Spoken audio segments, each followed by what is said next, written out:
A worker at the Social Security building in Richmond who died earlier this week had the Legionnaires Disease virus. That word came late today after other workers at that building were sent home. Les Trent is standing by with the latest from Richmond. Les? That's right, Dave. We have confirmed that 37-year-old Rosalind Sheffield had Legionella serotype 1 when she died, the bacteria that causes Legionnaires' disease. She was one of several employees here to come down with pneumonia in the past few months, and even before Legionnaires was confirmed in this case, there were, as you can imagine, many concerned workers here. What did they tell you? Oh, we can go. It was an early dismissal for the 1,200 employees of this Social Security building in Richmond, but not an easy day. They should be having some meetings in the auditorium. People here don't know what's going on. It's a lot of confusion and worry. The worry comes from the 12 cases of pneumonia reported in this 6-story building over the past few months, including one case that proved fatal for a female janitorial worker.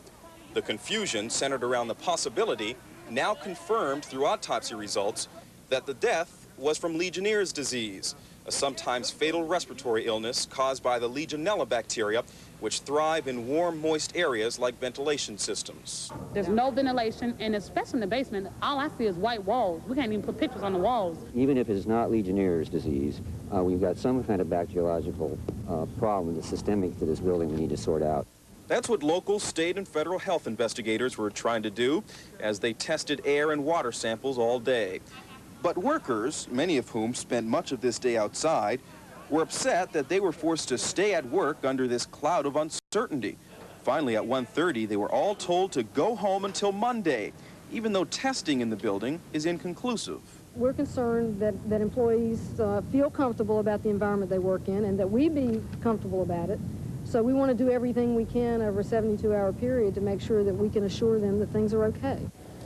And it is important to note, we cannot stress this enough, that the death is not officially linked to anything. We should say the Legionella sero, the Legionnaires' disease, is not officially linked to anything either in this building or to other people working inside of this building.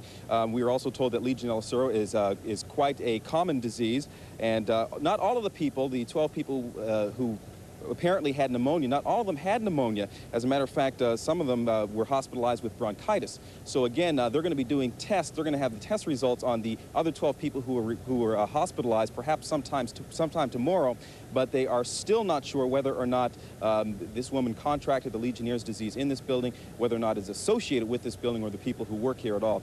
They will probably have a more clear picture on that perhaps sometime tomorrow. I'm Les Trent reporting live from Richmond.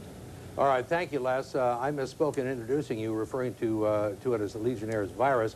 You correctly identified it as a bacteria, an important difference since a bacteria can be treated. That's right. All right, thanks.